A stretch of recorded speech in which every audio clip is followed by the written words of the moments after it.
Anuoluwapo. I'm known as a travel writer and a culture journalist. I'm also a publisher and an author of 5 travel books. It's a privilege, to be able to talk about Anu, to be able to share my thoughts about what I've seen her evolve into. Hi, my name is Anuoluwapo Adedeji. I'm popularly known as Ajala Nene, and I'm a tourism promoter. And I'm here to talk about Anuoluwapo Adedeji. Anu, my darling. My name is Anuoluwapo Adedeji, and I've had the singular honor of being a witness to the development of Anuoluwapo Adedeji.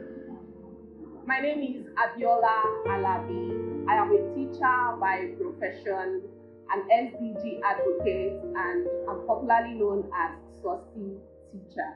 I connected with Anu on Instagram as far back as 2019, and since I've connected with her on Instagram, I've learned a lot from her. How did I meet Anu? Yes, I remember Mr. Anuoluwapo, who is a travel journalist, was launching one of his books. So he wanted to do a book review at Jackal House, at the railway station in Ebute, and he invited me to review one of his section of the book. Also, while they were there, they also had like a small bazaar where people were selling things. So after the book review, I went with my daughter, by the way. Went to go and check and see what people were selling. And I saw a section where Mr. Pelu had his books and also postcards, because there was 2 postcards I met Mr. Pelu. So I went to the section to check, and I saw a young man. And I said, "Hello, hi, my name is Anuoluwapo Adedeji." And he goes, "My name is Anuoluwapo Adedeji." I was like, "Okay, sir." We got talking and all. Then I noticed a little girl, about 5 years old, with professional cameras, snapping and taking pictures of people. And I was like, "Who is that cutie?" And he's like, "That's my daughter." I said, "Oh my goodness." Because I know someone that I have known from before she was born to when she was born, and to watch her join us at some of the activities that we have organized over the past couple of years. How I met her, I was sitting down editing some pictures, and I saw somebody call, Uncle Tio, can I have your camera? And I said, who's talking? Then I think she was like maybe 2, 3, or 4 years old. Okay. I said, who's your father? Before I know, her father showed up, and just left 2 of us. And the amazing thing was the confidence that she has, that, "Oh, Chidi, can I have your camera?" So I wanted to say, what do you mean? Before I know, I saw her with another camera. So you have camera? Say yes now. It's been a very great delight for me, to see what she's been doing in the area of photography, which incidentally is an area I operate in, and I'm so happy, to see her amass the ability. She's become so talented. I've seen her at work. I've seen some of her work. Now Anu is what she is today. I'm just very amazed at what the young girl she has become. She's brilliant. She doesn't just take good pictures. She speaks well. And she's also someone who shows that she's been well brought up. And after that day, I got to see at other events like Social Media Week Lagos, some tourism events where she takes really good pictures. I even saw her when we had like a photography walk for Guinness Book of Record at JDT, that's Johnson Jacode Tinubu Park. And she was one of the young people. There are 2 of them that are young. She and one other young boy, but she was the youngest. And they were taking beautiful pictures. And my pictures were taken of me. I always marvel because you think it's an adult that took it. She is even a climate action advocate. I love that a lot. I could remember, was it 2022? During the World Photography Day, the way they were able to capture a lot of things about our environment using photography. I love that fact. At some point, she was the youngest Beach Samaritan. Beach Samaritan was the organization, a not-for-profit organization that we founded, nearly a decade ago. And Anu was attending with us as a 2-year-old, as a 3-year-old, as a 4-year-old, imbibing the knowledge and the importance of our immediate environment. We're cleaning beaches, public beaches, and Anu was very much involved in it. And I think that has also exposing her to that activity at such a young age, I believe, has also impacted her in what she does today. Now, she's known as Anu, the photo girl. She takes pictures of the environment. She travels around a lot to take pictures. She takes pictures at events. She's taking pictures of so many very important personalities in Nigeria. I'm not sure there are so many kids like Anu. And the reason being that the parents noticed her interest from very early, and they did not let that interest pass them by. They didn't let that escape their attention. They grabbed her and they began to put her through, especially her dad.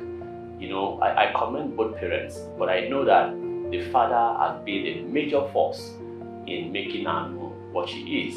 And that's a lesson for all the parents that might be watching this or that will watch this at some point. It's important for us to always be observant about what our children are doing, what our children are paying attention to, because it is from all of those signs that you will be able to identify what your child will be very good at. As a young person, my mom would bring out the dictionary and teaching us words in the dictionary. From that, I was in primary 3 or primary 4 at that time, and I began to have a fascination for words, and she was a teacher, of course, and then she made sure that we were paying attention to our lessons.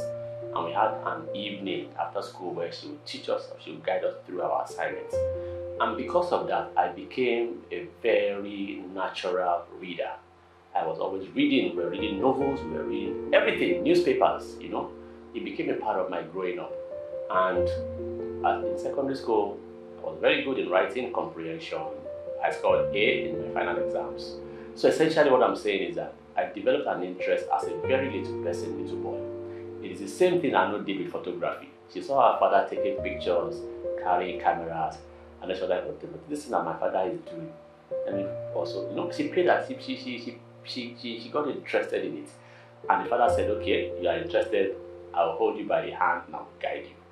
And I've seen him go way beyond what other parents will do, just to ensure that the interest of their children, is well protected. Now, and this has happened simply because the father and the mother have actually created the avenue for her to be able to develop in this area.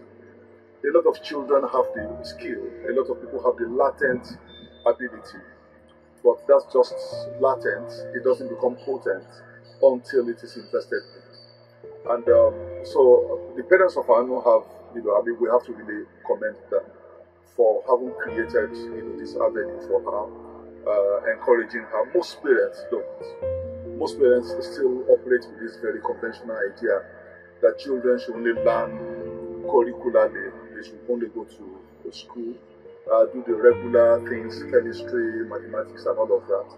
Those are very essential.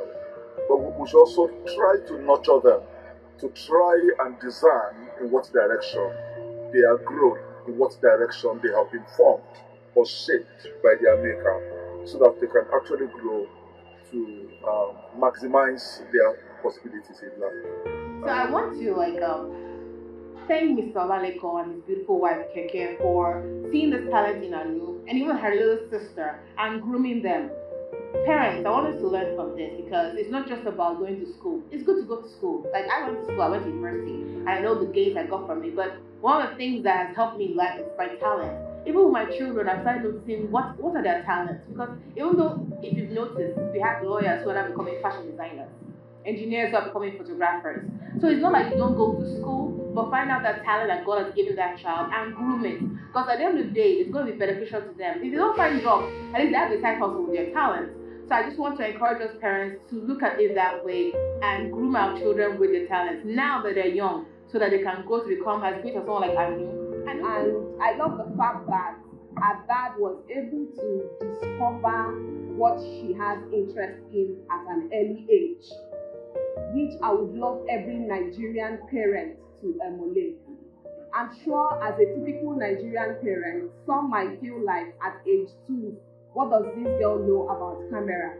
But the fact that her father was able to nurture her and support her and put her through on a lot of things, I would want a lot of Nigerian parents to emulate this. your own child's interest might not be in photography, it might be in another thing. So I would want each parent to be intentional about bringing up the children. And one thing about these children is they see us as their role model. We are role model to them. We can't tell them not to do something and we're doing it. Indirectly, we're modeling to them to do such a thing. So as Nigerian parents, I would want us to emulate how that Anu's parents, because I could see collaboration between the father and the mother. So there should be a collaboration between the father and the mother in bringing up the children and in nurturing their talent. I want to call on other parents, to be a bit more broad-minded and allow their children. The children actually will tell you what they want. Those who are given to writing, you begin to see it in them. Those who are given to drawing, those who are given to acting, let's encourage them. Let's make sure, that whatever it is that they want to do, we allow them to. Incidentally, I have to say this also, that if a child is not happy exercising what they really have to do, they will not do well in school. If they are sports people, allow them. How many hours does it take? So let them do what they want to do. Then they come back happier, and they can devote more time, more focus, to the more regular acts of learning. So, lastly, I just want to commend the parents and call on other parents, to watch this as an example and follow suit. So, having children pick up an interest in something when they are young, and having parents, find the right mentors for them or teach them themselves is a good thing to do. Anu is a very clear example. Anu is 10 now. I'm telling you, so I've known her for 10 years. I've seen her evolve from a little child who knows nothing to a professional photographer. Forget about the fact that she's not an adult yet. Anu is as good as any professional photographer you'll find. I want to congratulate Anu on her 10th birthday. It's amazing that it's 10 long years ago that I held, that very tiny baby in my hand. I gave her her name. So I wish her many more years, of creative endeavor. I also trust that the younger ones coming behind her will take her as a cue and also follow along the same lines, but within their own natural endowment. So thank you very much. Anu, darling, as you're marking this milestone, I want to say happy birthday, darling. Continue to do great things, and I'm looking forward to seeing you not only being a Nigerian champion or a Pan-African champion, but an international champion. I'm Mr. Laleko and my beautiful sister Keke. Thank you for grooming her and her sister and making them see how wonderfully blessed they are with their talent. God bless you. Thank you and take care. Happy birthday, Anu. Auntie loves you. Fine. Give her 5 more years. Give her 10 more years. And you guys are going to be surprised at the international spectacle she's going to become. She's starting from home. She's starting locally. But I can bet you, I can feel it that she's going to go global. The signs are already there. I have no doubts at all about it. I wish you best of luck in life. And I thank God for discovering your talent yourself, because it's a gift of God. So I wish you many happy returns, more creative years, and I love you. Remember, I will really love you. So thank you very much for the opportunity. But this is just a little bit about my thoughts on Anuoluwapo Adedeji, Anu for the girl.